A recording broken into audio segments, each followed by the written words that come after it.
சிவாய நமயா எங்கேயோ காட்டில் ட்ராவல் பண்ணிகிட்டு இருக்கிறாரு அப்படின்னு நினைக்க வேண்டாம். ஒரு அருமையான காட்சி உங்களுக்காக தான் காட்டுறோம் பாருங்கள். காடு தான். ஐயன் எங்கெல்லாம் உட்காந்துருக்காருன்னு பாருங்கள், எப்படி இருக்காருன்னு பாருங்கள். அந்த பக்கம் தான் காடு, இந்த பக்கம் வயல்வெளி. செழிப்பாக இருக்குங்களா? நல்லா இருக்குங்களா? அருமையாக இருக்குது, ஒரு பிரச்சனை இல்லை. அப்படி ஐயனையும் கொஞ்சம் காட்டுறோம் பாருங்கள். அன்பு உறவுகளே, எப்படி இருக்கார் பாருங்கள். சுற்றியும் போக முடியாத அளவுக்கு பார்த்தீங்கன்னா முள்வெளி. இரண்டு பக்கம் பார்த்தீங்கன்னா குளத்தங்கரை இருக்குது. அதுக்கு நடுவில் தான் ஐயா உட்காந்துருக்கிறாரு, வெட்ட வெளியில். எத்தனாயிரம் ஆண்டு அப்படி இருந்தார் நம்மளுக்கு தெரியாது. ஆனால் கூடிய விரைவில் அவர் நம்ம மீட்டு எடுக்கணும். மீட்டு எடுத்து பார்த்திங்கன்னா அவருக்கு ஒரு ஷீட் போட்டு ஒரு நந்தியம் பலிப்பீடம் வச்சு வழிபாடு செய்யணும். ஒரு கால பூஜை நடிக்கணும்.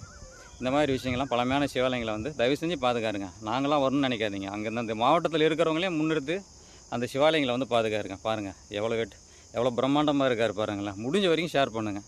அவரை மீட்டு எடுக்கணும். அது உங்கள் கையில் தான் இருக்குது. அந்த பொறுப்பை உங்கள்கிட்டயே ஒப்படைக்கிறேன். தயவு செஞ்சு பார்த்தீங்கன்னா இந்த வீடியோவை ஷேர் பண்ணுங்கள். சிவாய நம்ம திருச்சிட்டம்பலம்.